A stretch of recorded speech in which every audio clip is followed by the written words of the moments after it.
안녕하신가요?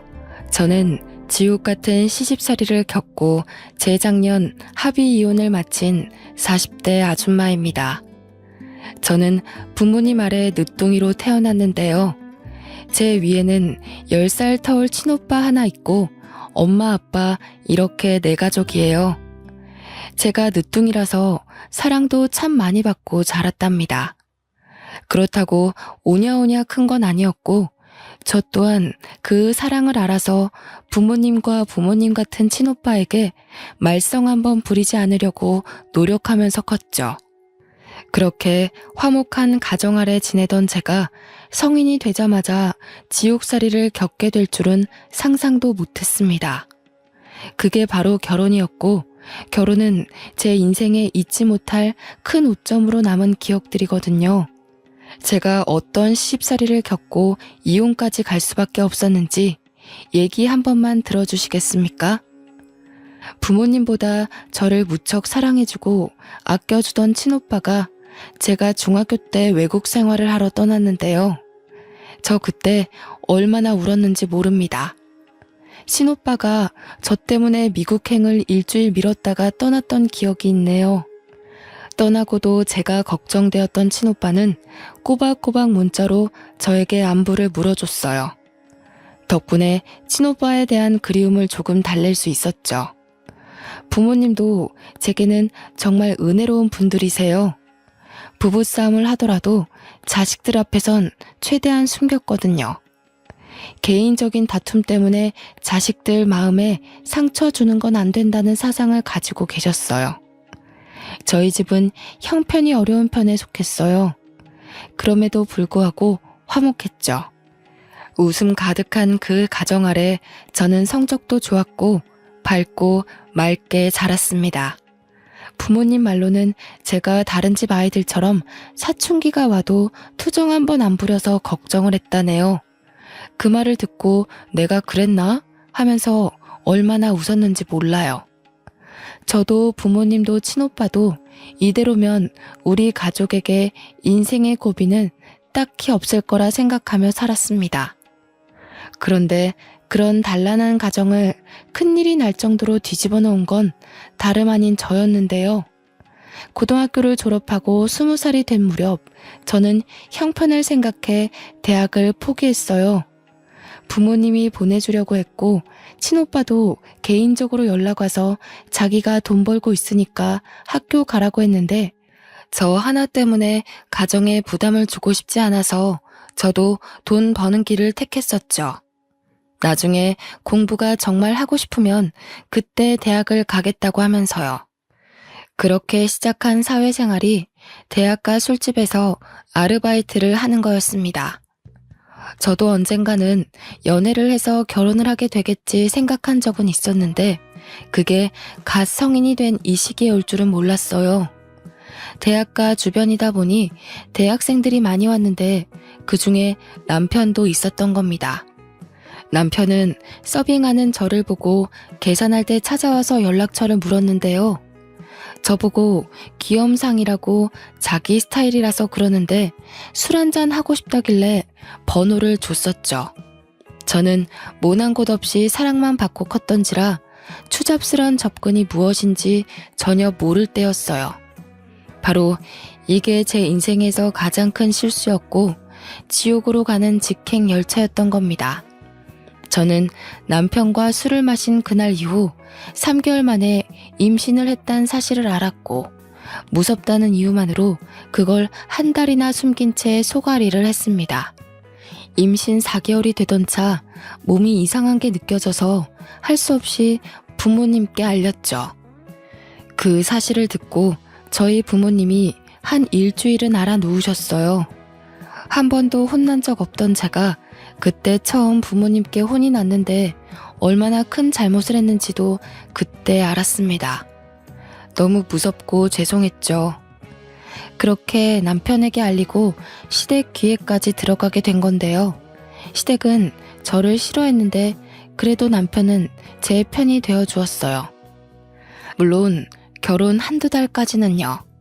그때까진 제가 봐도 남편이 저한테 마음이 있는 상태였어요. 그래서 시댁도 하는 수 없이 이 결혼을 승낙했을 거고요. 저는 결국 20살 나이에 실수로 아이가 생겨 결혼을 하게 된 셈이 되어버렸습니다. 그게 얼마나 잘못된 과정인지 몰랐는데 살다 보니 알게 되더군요. 갑자기 굴러들어온 바위를 보듯 시댁에선 나를 보는 눈빛들이 곱지 않았어요. 그나마 다행인 건 남편한테 누나인 시누이가 하나 있었는데 외국 생활 중이라 결혼식 때도 만난 적이 없다는 거였죠. 시부모도 저를 못 잡아먹어서 안달인데 시누이까지 있었으면 정말 견디기 힘들었을 겁니다. 시댁 식구들은 번번이 친정을 무시했는데요. 친정 살림살이가 넉넉하지 못해서 더 떵떵거리며 저를 괴롭혔어요. 저는 친정에서 이 사실을 알면 속상할까봐 어디 티내지도 못하고 혼자 끙끙 앓기만 했죠. 종종 친정에서 연락이 오면 거짓말로 편하게 잘 지내고 있다고 다들 식구처럼 잘해준다고만 했어요. 남편이란 놈도 처음엔 안 그랬는데 제 배가 남산만해지니까 한순간의 실수로 지 인생 망했다고 꼴 보기 싫으니까 방에 좀 들어가 있으라고 저를 구박하기 시작하더군요. 그땐 정말 기댈 곳 하나 없는 시댁에서 많이 힘들었습니다. 직설적으로 날아오는 상처가 처음이기도 해서 극복할 힘을 전혀 몰랐을 때였어요. 확실히 세탁소 하는 저희 친정에 비해 시댁이 잘 사는 게 맞아요. 시부는 군부대로 식재료를 보내는 일에서 과장직을 맡고 있었는데 그게 연봉이 좀 높다고 하더라고요. 그래서 시누이는 외국으로 학교를 보냈고 남편도 한국에서 좋은 대학을 다녔거든요. 이것에 비하면 저는 고졸의 알바생의 혼전 임신에 정말 보잘것없는 사람이었네요. 남편도 남편이지만 특히나 저를 직접적으로 힘들게 했던 건 시모였는데요. 시모는 일을 하는 사람이 아니라서 낮이면 남편과 시부는 직장을 가서 없고 시모와 둘만 집에서 보내야 해서 부딪히는 일이 많았습니다. 뭐 일방적으로 당했다고 봐야겠죠. 시모는 제가 대학도 못 가고 직장도 없고 해서 입버릇처럼 출처 모를 집에서 나온 애 취급을 했어요. 친정부모가 다른 지역에 있어서 더 마주할 일 없으니 친정까지도 제 앞에서 대놓고 까더라고요. 내가 너만 보면 속이 터진다. 여자애가 피임할 줄도 모르고 학교에서 그런 거 안 배웠니?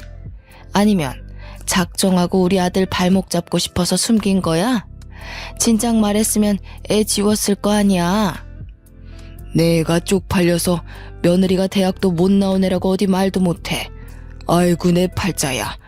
말년 다 돼서 이게 무슨 불운인지 모르겠다. 이렇게 며느리 복이 없는 줄 알았으면 어디 부적이라도 살 걸 그랬어. 주말이라 시부가 출근을 안 할 때면 시모 옆에서 꼭 한마디씩 덧붙였는데 시부의 말은 시모에 비해 좀 더 직설적이고 한방이 강한 편이었어요.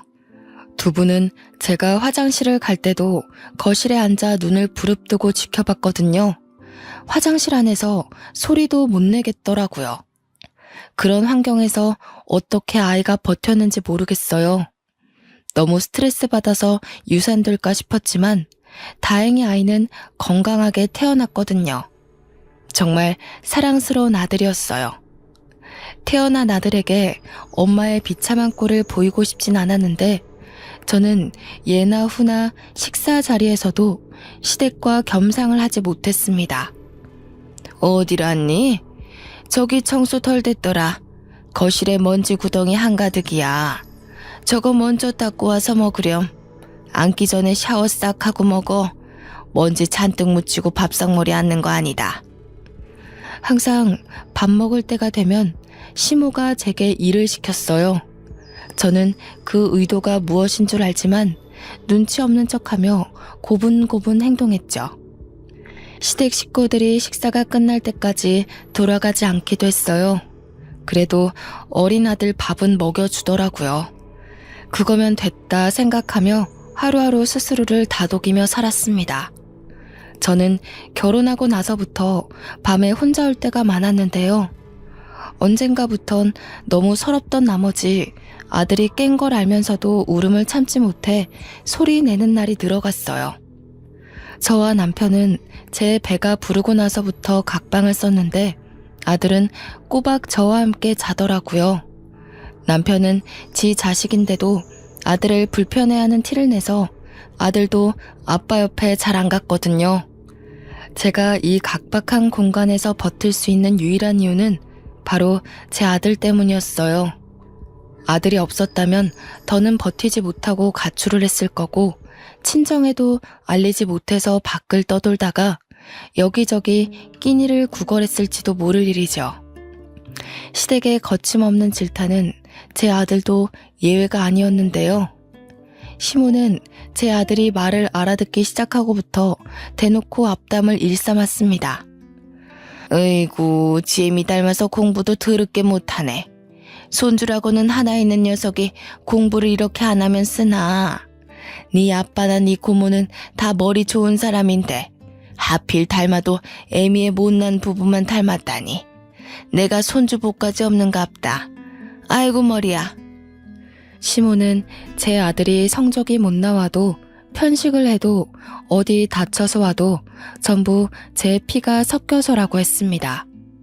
천박한 피가 섞이니 그 피를 받은 아들도 엄마 따라 둔치 같다고 하더군요.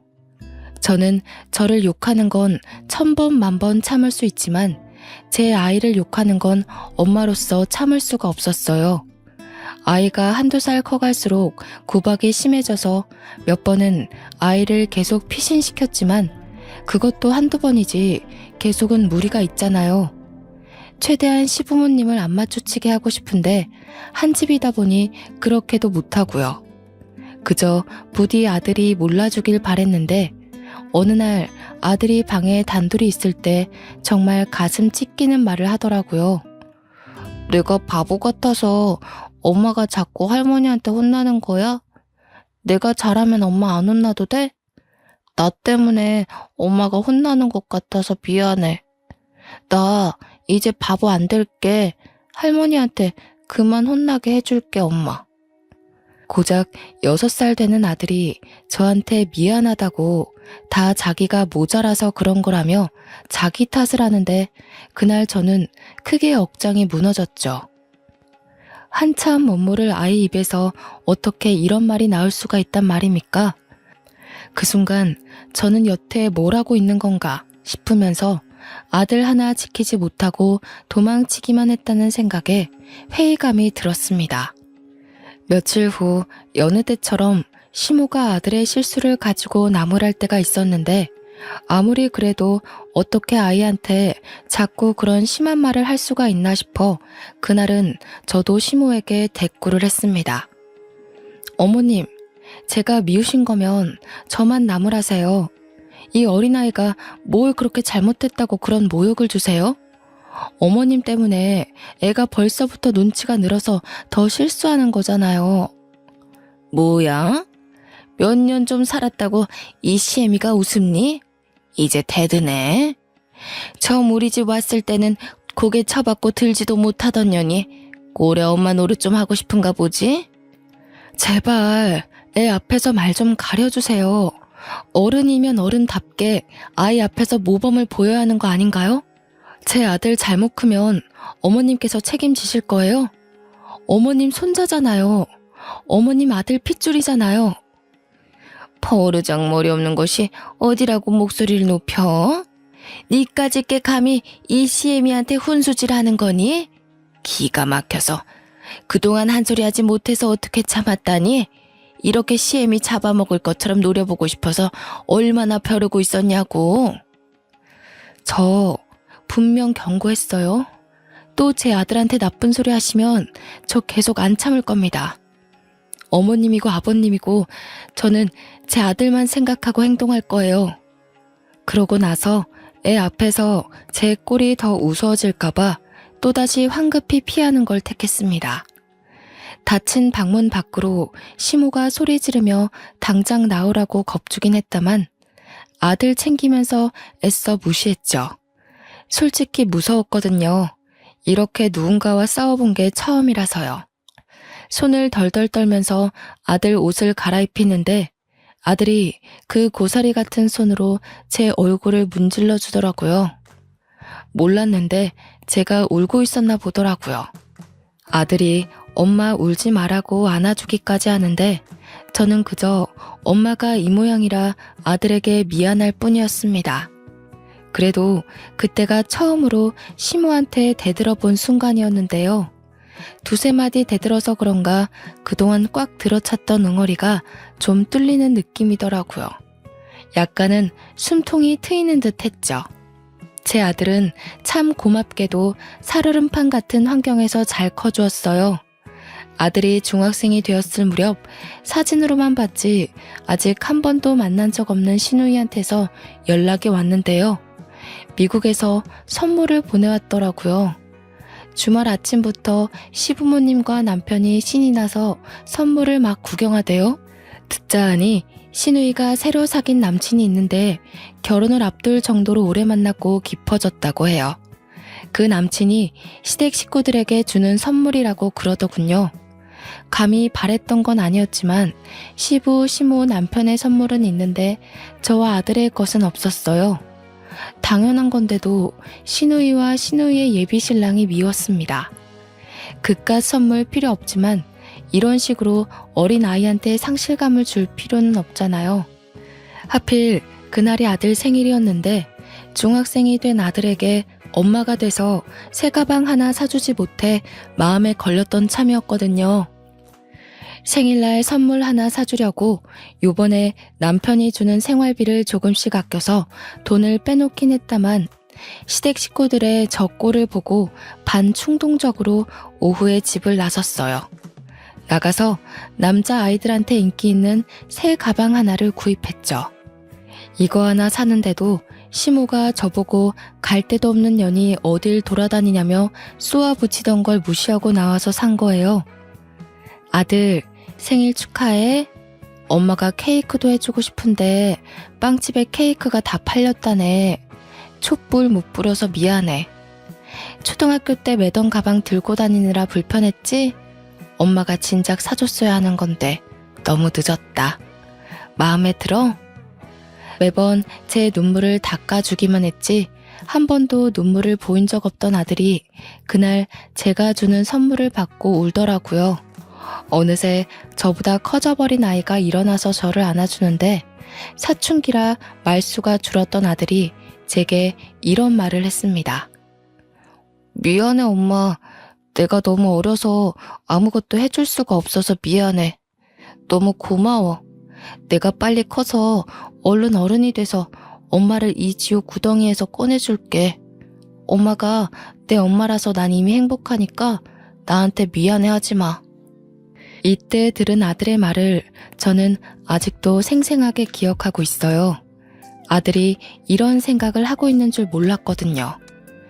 비로한 제 삶 때문에 한참 뛰어놀아야 할 나이에 너무 무거운 책임을 느끼게 해버리는 것 같아서 저는 더없이 속이 아팠습니다. 저와 아들은 그렇게 한참을 부둥켜 안고 서로를 위로했어요. 정말 오랜만에 느껴보는 따뜻한 마음이었죠. 아들은 그 후로 눈에 띄게 성적이 올랐습니다. 학원도 안 보내주는데 알아서 잘해주는 아들이 기특하더군요. 제가 시댁에서 노예처럼 부러져도 아들이 낡아빠진 환경에서 공부하는 것보단 그래도 이 집에서 몸 편하게 공부하는 게 좋잖아요. 이것 덕분에 버틸 수 있는 의지가 또 생겼나 봅니다. 제 나이 30대 후반을 향해 갈 무렵이었어요. 여전히 살얼음판 같던 집안이 한 번 더 난장판이 된 적이 있었는데요. 한날 남편이 진심으로 결혼하고 싶은 여자가 생겼다며 어여쁜 아가씨 하나를 집에 초대한 겁니다. 저와 아들이 집에 있는 거 알면서도 데려왔더라고요. 그런데 아가씨한테 저희를 뭐라고 소개했는지 아가씨는 전혀 개의치 않은 표정으로 집안 식구들에게 인사를 하더군요. 저는 이 이후 남편이 하는 말에서 저 아가씨가 뭣도 모르고 남편을 만나고 있구나 생각했죠. 아줌마, 저녁은 두부 전 걸로 해주세요. 제 여자친구가 두부 좋아하거든요. 은지야, 못 먹는 거 있어? 그럼 이 아줌마한테 말씀드리면 돼. 주문하면 알아서 해드릴 거야. 어머, 정말? 오빠는 집에 가정부도 있구나. 그런데 왜 가정부를 써? 집이 더 비좁지 않아? 그렇게 큰 집은 아닌 것 같은데. 아, 엄마가 허리가 아파서 요리가 안 되고 청소도 못 하시거든. 집안일 할 사람이 없어서 불렀지. 우리 집안이 가정부 하나 못 쓸 형편은 아니니까. 남편이 저를 창피해서 주변 사람들에게 소개 안 했다는 건 알고 있었지만 아예 총각인 것처럼 행세하고 다닌 줄은 몰랐습니다. 저를 앞에 두고 대놓고 와이프로 안 보는데 그걸 시부 시모는 별일 아닌 듯 지켜만 보더군요. 알고 보니 여자가 남편이 다니는 전자기업에 같이 근무하는 대리 직원이라고 하대요. 저와는 다르게 명문대의 대기업의 어린 나이임에도 대리 직원이라고 하니 시부모는 이미 그 여자한테 마음이 가버린 듯 보였어요. 제게는 한 번도 보여준 적 없는 따뜻한 표정으로 그 여자를 대하고 있었거든요. 어쩜 이렇게 곱게 생겼을까? 어린 나이에 벌써부터 대리라고요? 어지간히 노력형인가 보네. 부모님이 두 분 다 교사라고 들었는데 그런 말 다 했지. 더 안 봐도 사람이 야무지겠어. 시집살이도 남편의 개무시도 다 참겠는데 이건 좀 고비더라고요. 무엇보다 아들도 함께 있는 자리였어요. 아들이 저와 같이 밥 먹고 싶어서 야자를 빼고 막 하교한 참이었거든요. 그래도 아들이 대학 가기까지 이 집에서 쫓겨날 수는 없기에 꾹 참았습니다. 제가 상처를 받을수록 마찬가지로 아들도 상처받고 있다는 걸 안 후부터는 웬만해선 아들 집에서 이런 못날 꼴 안 보이려고 엄청 노력하고 있습니다. 좀 지내다 보니 시부모랑 남편 눈에 안 띄고 지내는 법을 나름 터득해갔는데 결국 또 아들에게 상처를 준 셈이었죠. 그때였어요. 제가 아들의 눈치를 보면서도 아무 말 못하고 있는데 아들이 들고 있던 문제집을 냅다 던져버리는 겁니다. 그 문제집이 잘못 나갔다면 남편의 발등에 찍힐 뻔한 위치였어요. 지금 엄마 앞에 두고 뭐 하는 거예요? 아빠라는 사람이 이래도 돼요? 엄마가 얼마나 더 참아야 되는데요. 다들 이것밖에 안 되는 사람이었어요? 집 구성이 구정물 투성인 건 알았지만 상식도 개념도 말아먹은 줄은 몰랐네요. 저 자식이 뭐라는 거야 지금? 버릇없게 어디서 행패야? 사춘기라고 시위하는 거야? 속옷바람으로 쫓겨나고 싶어? 지금 손님 온 거 안 보여? 당장 방에 들어가. 오빠, 저 애는 누구예요? 혹시 저 아이가 오빠 조카라는 친구? 저는 되게 어린아이인 줄 알았는데 아니네요? 이봐요 아줌마, 이 남자 유부남인 거 알고 만나는 거예요? 이 남자가 제 아빠고 저 사람이 내 엄마예요. 아빠가 실수로 나 만들어 놓고 아빠 하기 싫다면서 아줌마 만나는 파렴치한 사람이라고요. 생각 똑바로 바뀐 사람이면 이런 남자 만나지 마세요. 인생 종쳐요. 그 여자는 이 사실을 처음 듣는 얼굴이었어요. 옆에서 모든 사실을 숨기고 있었는지 남편은 화가 나서 제 아들에게 다가와 냅다 뺨을 내리치더라고요. 아들이 그 힘에 밀려 자빠졌는데 그렇잖아도 놀라있던 저는 허둥지둥 아들에게 달려갔습니다. 이미 아들의 뺨이 붉어졌더군요. 심지어 남편이 끼고 있던 반지에 긁혀서 생채기까지 난 겁니다. 저는 그대로 눈이 돌아 남편의 머리채를 잡아버렸어요. 내 새끼 손대지 마. 내가 다 참아도 내 새끼 건드리는 건 못 참아. 아빠 노릇 안 할 거면 손찌검은 하지 말아야지. 네가 무슨 자격이 있다고 내 자식한테 손을 대. 아, 인연이 돌았나? 안 놔? 무식하게 손부터 먼저 쓰고 있는 게 누군데? 내가 진짜 손 대봐? 네 자식 제대로 참교육 시켜줘? 놓으라고 이년아. 제가 아무리 먼저 머리채를 잡았다고 하더라도 남자의 힘을 어떻게 이기겠습니까? 게다가 시모의 시부까지 덤비며 저한테서 남편을 구해내더라고요. 저는 곧바로 바닥에 내팽겨쳐졌고 화가 난 남편이 뒤늦게 저를 발로 차기 시작했어요.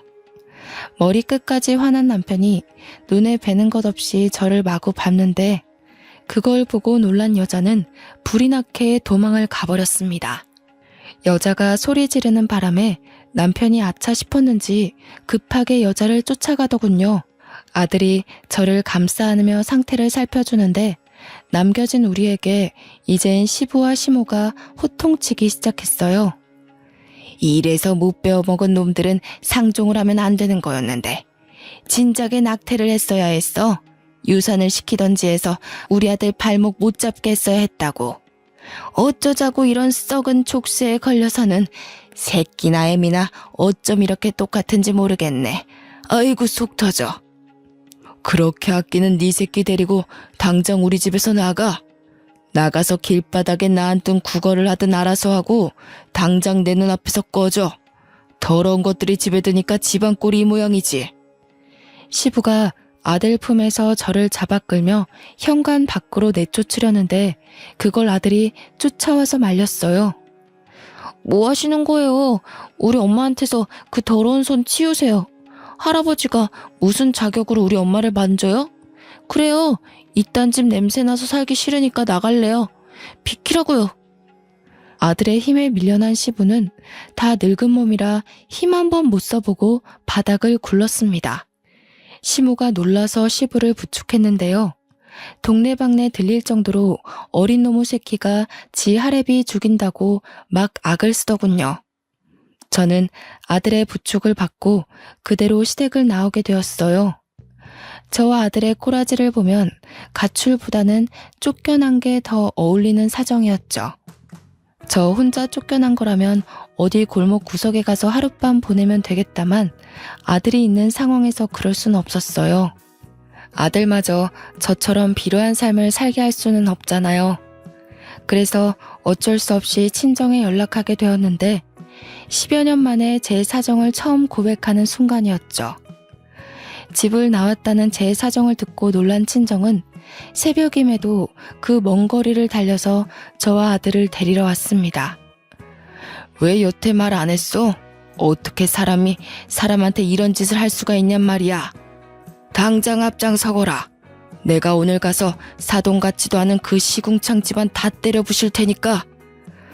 아휴, 이 어린 것을 때릴 데가 어디 있다고.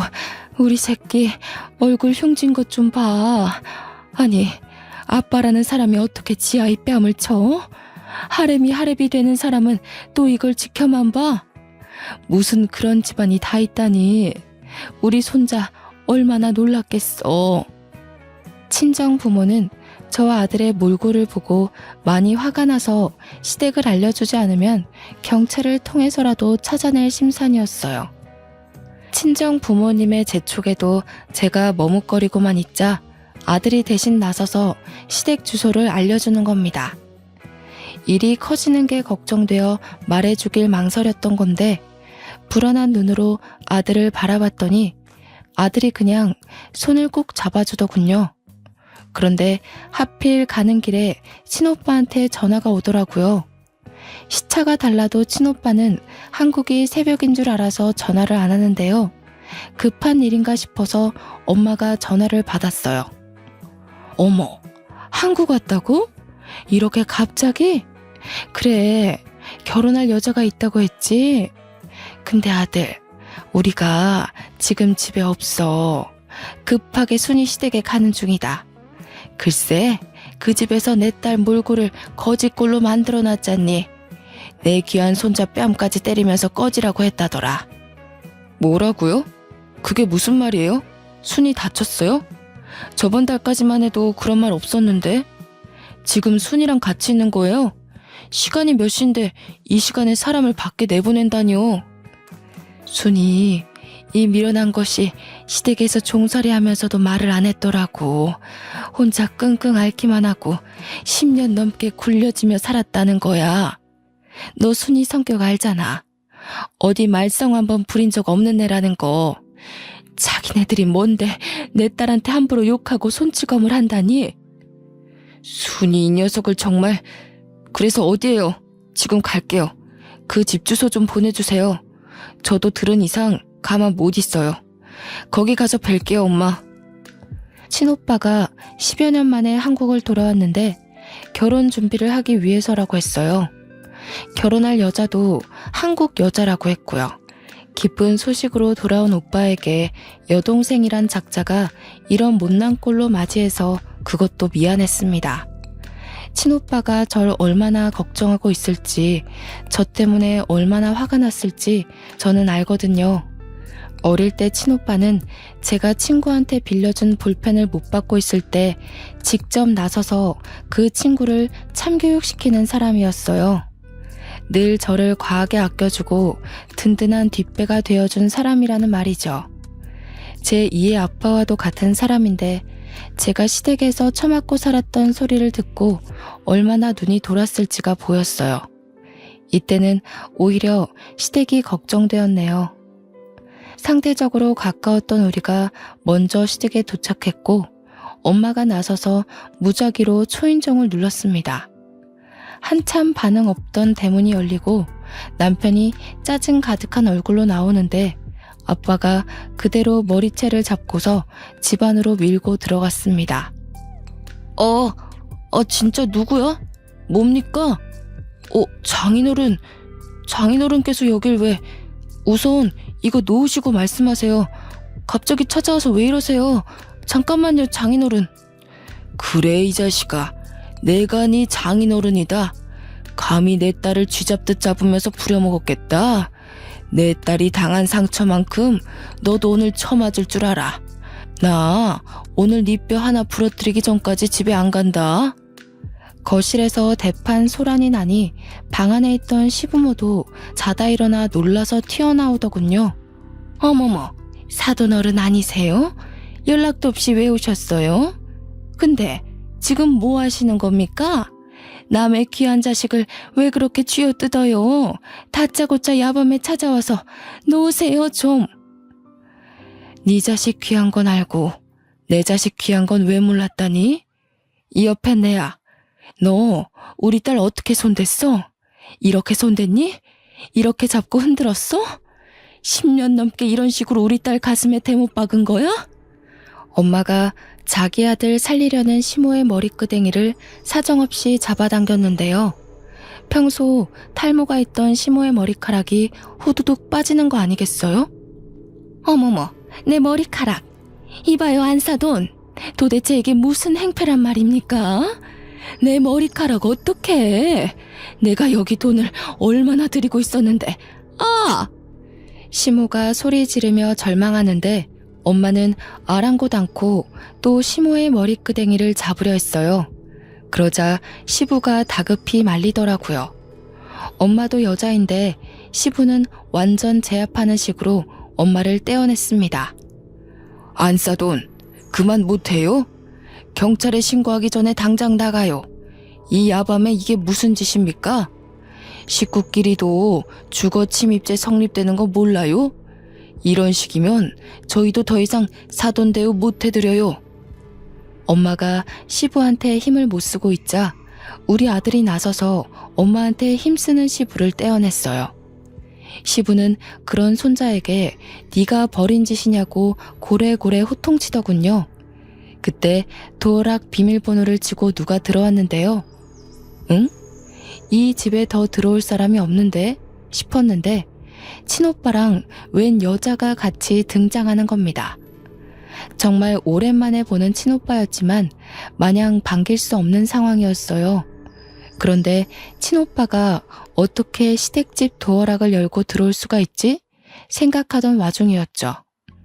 머리카락 때문에 절망하고 있던 시모를 보필하던 남편이 친오빠 옆에 여자를 보고 소리쳤는데 누나, 언제 왔어? 아니, 이 사람들 미쳤나봐. 경찰 좀 불러줘. 하는 짓도 진짜 거지 같아서. 내가 말해줬지? 실수로 이런 거지 같은 여자를 집에 들였다고. 아니나 다를까 집안이 전체로 다 돌았어. 누나? 남편이 소리치는 바람에 친정도 시댁도 전부 친오빠를 돌아봤고 친오빠 옆에 있는 여자는 다름 아닌 신우이였습니다. 그러니까 우리 친오빠가 미국에서 만나 결혼까지 마음먹은 여자가 바로 신우이라는 거죠. 아들아, 이 사람들 좀 봐라. 이 사람들이 내 딸이랑 손주를 이렇게 만들어놨다. 어떻게 이럴 수가 있다니? 내가 이런 집구석인 줄도 모르고 우리 순이가 얼마나 아팠겠니? 응? 엄마가 친오빠한테 달려가면서 우리들의 다툼은 잠시 종결났고 모두가 상황 파악에 들어갔습니다. 그 잠깐은 친오빠한테 하소연하는 엄마 말고는 모두가 조용했죠. 놀란 건 우리도 마찬가지였으나 겹사돈이 될 뻔한 친오빠와 신우이도 서로 많이 놀란 것 같더라고요. 말도 안 돼. 자기, 나한테 거지 같은 올케가 들어왔다는 게 내 동생을 말한 거였어? 미국에서 내내 자기 남동생이 올케 때문에 인생 망했다고 하소연한다 그랬잖아. 어디 미국에 버려놓고 올 데 없냐고 물었었잖아. 아니야. 내가 자기 동생한테 왜 거지 같다고 해. 그러니까 지금 내 올케가 당신 여동생이라는 거야? 그 10살 타올이라던 귀여운 여동생? 어떻게 이런 일이 있을 수가 있어? 자기 분명 그랬어. 한두 번도 아니고 거의 틈날 때마다 올케 얘기했다고. 남동생이 사고쳐서 결혼했는데 올케랑 그 집안이 산거지라고 욕했었잖아. 나 덕분에 자기 부모님이 올케 때문에 속 썩은 거 위로받겠다면서 결혼 결심해줘서 고맙다고 그랬잖아. 나는 오빠 동생인 줄 모르고, 그러니까 그게, 야, 너는 왜 올케가 이런 사람인지 말 안 했어? 올케 집안이 무슨 거지 같은 집안이야. 우리 집보다 훨씬 재산 많다고. 멍청한 게 진짜 제대로 알아보지도 않고. 무슨 소리야. 돈이라곤 쥐뿔도 없는 거 맞아. 내가 10년을 넘게 지내면서 봤는데 집에 돈이 있었으면 제가 구박받고 살았겠어? 신우이랑 남편이 하는 말을 듣고 친오빠는 더 머리끝까지 화가 났어요. 그대로 둘을 무시하고 엉망이 되어 있는 저를 챙기기 바빴죠.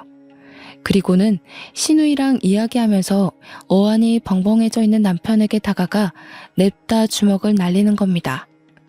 전부 무방비한 상태였던지라 남편은 그대로 두세 대는 더 맞았습니다. 그러자 뒤늦게 신우이가 와서 친오빠를 급히 말렸는데요. 오빠, 진정해. 일단 우리 말로 하자. 응? 내가 다 설명할게. 우리 사이에 오해가 있었던 것 같아. 나도 몰랐고 우리 집안도 오빠를 몰라서 그랬어. 앉아서 대화로 풀어보자. 나도 너 많이 사랑했거든. 근데 우리 가족보다 우선순위는 아니야. 그리고 듣자하니 너 내 재력 때문에 만나는 거였어? 내 동생이 돈이 없어서 이 괴롭힘을 당해도 똑같이 무시했던 거야? 아니야. 나 오빠 사랑해서 결혼하려는 거야. 어떻게 사람이 돈만 보고 5년을 넘게 사귀겠어. 그런데 올케 사정은 정말 몰랐어. 나는 우리 엄마 아빠가 이 정도로 못살게 굴었는지도 모르고 있었어. 정말로. 더 이상 변명으로밖에 안 들리네. 며칠 생각할 시간 좀 가지자. 네 얼굴만 보면 이 구역질 나는 집안 사람들 얼굴이 떠올라서 못 만나겠다. 그만 갈게. 내가 연락할 때까지는 전화하지 마. 친오빠는 저와 가족들을 데리고 이대로 집을 나가려고 했습니다. 그런데 신우이가 심할 정도로 집착하며 친오빠한테 매달리는 거 아니겠어요? 처음에는 오래 만난 사이라서 남이 될까봐 겁에 질려 그러는 줄 알았어요. 그런데 다 친오빠 재력 때문이더군요.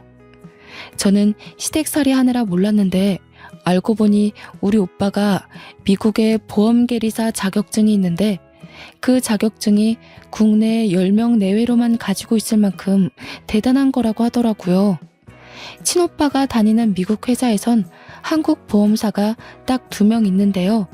그 회사가 좀 잘 나간답니다. 미국 현지인들도 들어가기 쉽지 않다네요. 친오빠는 거기서 연봉으로 세후 10억을 받고 있었대요. 심지어 반 이상을 친정에다가 보내주고 있었는데 친정 부모님은 아들 돈이라서 함부로 못 쓰고 있었다는 겁니다. 친오빠가 그 회사에 들어간 직후부터 친정으로 용돈을 보냈다고 하니 그럼 적어도 10년 가까이는 됐다는 건데 얼추 계산을 해도 80억 현금이 친정 부모님 통장에 꽂혀 있는 거였어요.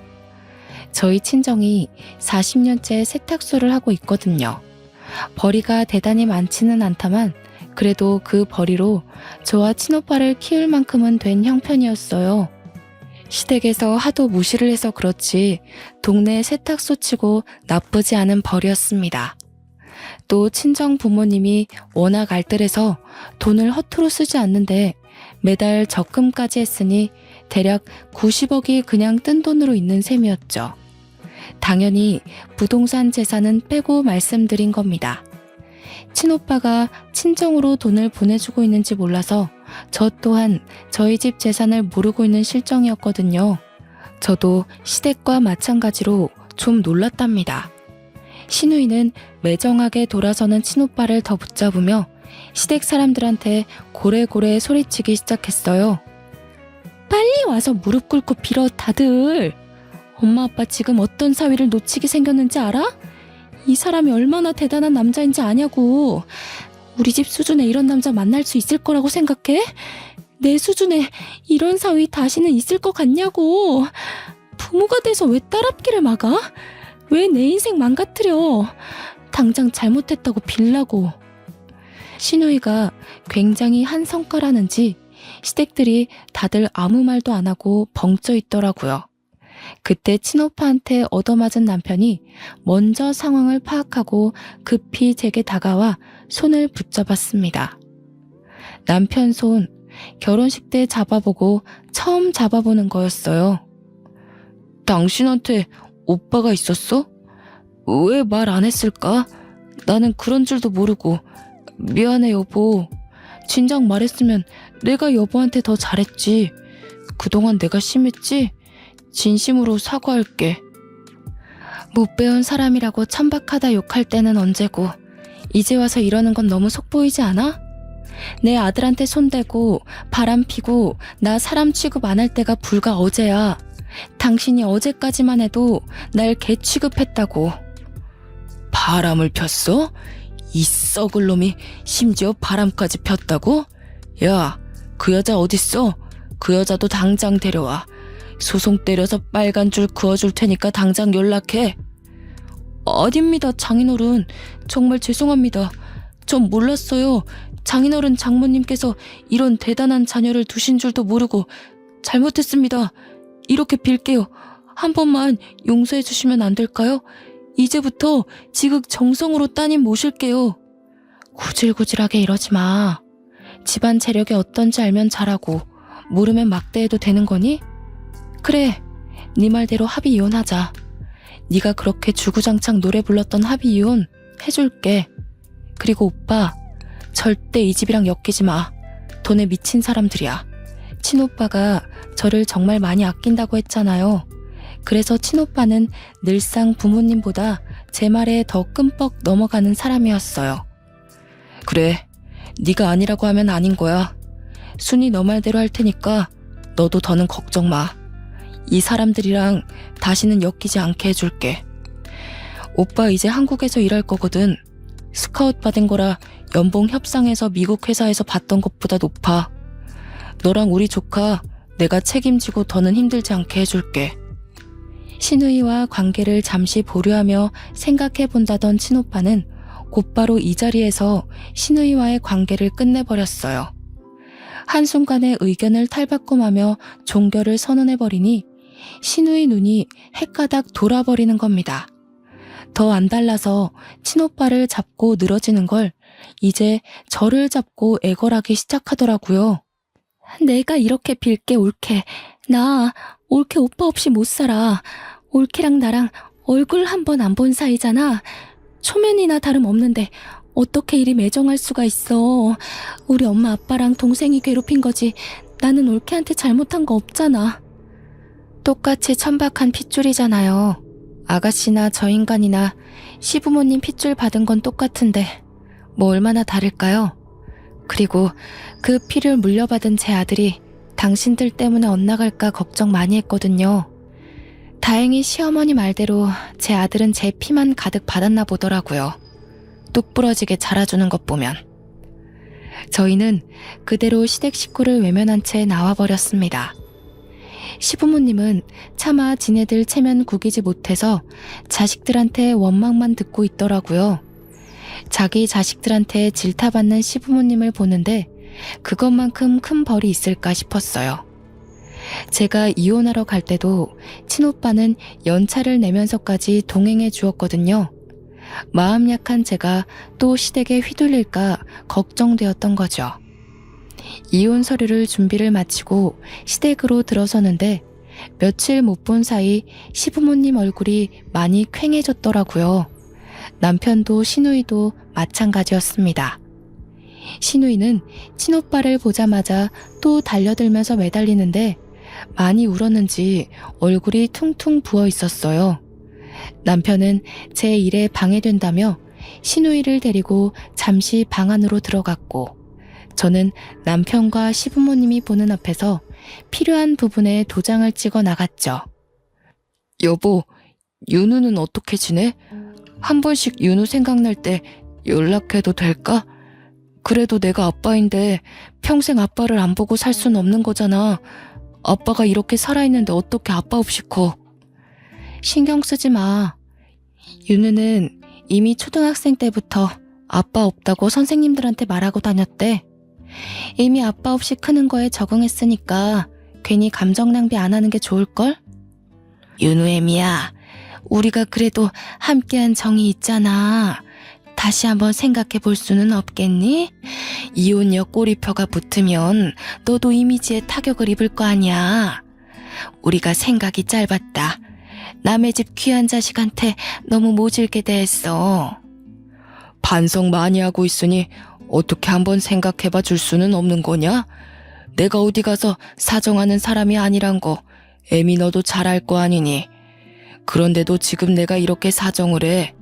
시애비 체면 봐서라도 이혼은 참고 넘기면 안 될까? 착각하시는 게 있는 것 같아서 말씀드릴게요. 자꾸 정이 있다고 하는데 저는 어머님 아버님께 단 한 번도 정을 느낀 적이 없어요. 그리고 때를 지나서 하는 반성은 반성이 아니에요, 아버님. 미련이고 후회지. 이쯤에서 이 집 식구들이랑 학을 뗄 수 있어서 다행일 뿐이네요. 소송 안 하는 것만으로도 고맙게 하시고 다신 보는 일 없도록 합시다. 저는 도장만 찍고 그 자리를 벗어났습니다. 친오빠도 시누이한테 모진 소리를 더 했나 봐요. 친오빠가 나오는 방 안에서 시누이의 통곡 소리가 새어나오더라고요. 그렇게 한 2년이 흘렀는데요. 그 사이 한 번도 시댁 식구를 마주치는 일은 없었습니다. 아, 시누이는 아직도 친오빠한테 연락하며 시들어 가는 중이라고 들었어요. 친오빠가 번호를 바꿨는데도 기어코 그걸 알아내 연락을 한다더라고요. 그리고 우리 자랑스러운 아들이 20살이 되었는데요. 아들은 어른이 되자마자 쇼핑몰 창업을 했어요. 그런데 그게 남성 대표 쇼핑몰로 빠르게 자리매김했다는 거 아니겠어요? 돈을 헤프게 쓰는 아이는 아니지만 친오빠한테서 받은 용돈으로 늘 옷을 살 때부터 알아봤어야 했는데 이렇게 대단한 일을 이뤄낼 줄 몰랐어요. 막 시작했는데 벌써부터 일반 회사원보다 더 높은 연봉을 받고 있네요. 한 번은 어른이 되자마자 사회생활로 뛰어든 아들이 걱정이더군요. 저도 대학 안 가고 바로 일했잖아요. 그래서 혹시나 아들이 사회에서 저 같은 취급을 받을까봐 아들에게 왜 대학 안 가냐고 조심스레 물어봤어요. 대학 안 간 엄마는 이렇게 삶이 피고 대학 간 아빠는 쫄딱 망하지 않았어? 나보고 쫄딱 망한 길잡이를 따라가라고? 나는 죽을 때까지 엄마만 보고 갈 거야. 엄마의 발자취를 따라가면 성공할 거란 확신이 있거든. 그리고 멋진 삼촌도 봐봐. 중간에 대학 자퇴했다고 들었는데. 참 예쁘고 똑 부러지는 아들이지 않나요? 이 때문에 별로 대학 갈 생각이 없다는 아들에게 저는 더 말하지 않았습니다. 스스로 잘해준 아들이 앞으로도 어련히 알아서 잘할까요? 중학생 때 저를 안아주고 울면서 엄마를 꼭 지옥 구렁텅이에서 빼내주겠다고 다짐했던 아들은 옛날에 친오빠가 저를 극진히 아꼈던 것처럼 똑같이 저를 모시고 있어요. 저는 친오빠가 해준 아파트에서 아들의 효도와 함께 호강하며 살고 있답니다. 말년까지 그런 시댁에서 불행하게 살다가 가는 건 아닌가 참 속상했거든요. 제가 무슨 잘못을 했길래 하늘은 내게 이런 시련을 주실까 원망도 했었고요. 그런데 지금은 하루하루가 훨훨 날아갈 것만 같네요. 너무 행복해요. 저도 사랑을 받던 존재라는 걸 잠시 잊고 살았었는데 다시 그 기분이 되살아났답니다. 제 사연이 좀 흥미로우셨을지 모르겠어요.